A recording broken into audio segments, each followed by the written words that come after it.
ہدایت کی وضاحت۔ ہدایت کے معنی کبھی تو دل میں ایمان پیوست ہو جانے کے آتے ہیں۔ ایسی ہدایت پر تو سوائے اللہ کی مہربانی کے کوئی قدرت نہیں رکھتا۔ فرمان باری تعالیٰ ہے کہ جس کا مفہوم یہ ہے کہ اے نبی جیسا تو چاہے ہدایت نہیں دے سکتا۔ ایک اور جگہ ارشاد باری تعالیٰ ہے کہ جس کا مفہوم یہ ہے کہ تجھ پر ان کی ہدایت لازم نہیں۔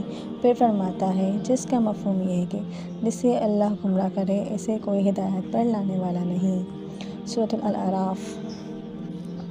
پھر اسی سورت میں فرمایا جس کا مفہوم یہ ہے کہ جسے اللہ ہدایت دے وہی ہدایت والا ہے، اور جسے وہ گمراہ کرے تم ہرگز اس کا نہ کوئی ولی پاؤ گے نہ مرشد۔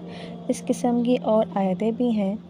اور ہدایت کے معنی کبھی حق کے اور حق کو واضح کرنے کے اور حق پر دلالت کرنے اور حق کی طرف راہ دکھانے کے بھی آتے ہیں۔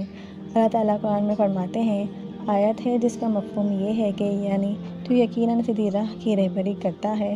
سورۃ الشعراء۔ پھر فرمایا جس کا مفہوم یہ ہے کہ یعنی تو صرف ڈرانے والا ہے اور ہر قوم کے لیے کوئی ہادی ہے۔ سورۃ الرعد۔ اور جگہ فرمان ہے جس کا مفہوم یہ ہے کہ یعنی ہم نے سمودیوں کو ہدایت دکھائی لیکن انہوں نے اندھے پن کو ہدایت پر ترجیح دی۔ پھر فرمایا سورۃ البلد میں آیت ہے کہ ہم نے اسے دونوں راہیں دکھائیں یعنی بھلائی اور برائی کی۔ تقویٰ کے اصل معنی بری چیزوں سے بچنے کے ہیں۔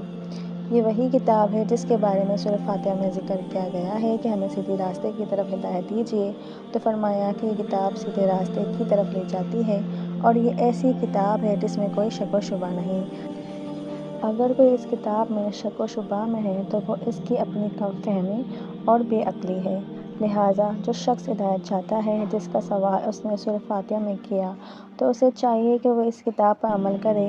پھر آگے قرآن پاک کی دوسری صفت کا ذکر کیا گیا ہے کہ یہ متقیوں کے لیے سرچشمہ ہدایت ہے۔ یہاں پر یہ اشکال اٹھتا ہے کہ اللہ تعالیٰ نے قرآن پاک کو صرف متقیوں کے لیے ہی کیوں ذریعہ ہدایت بنایا؟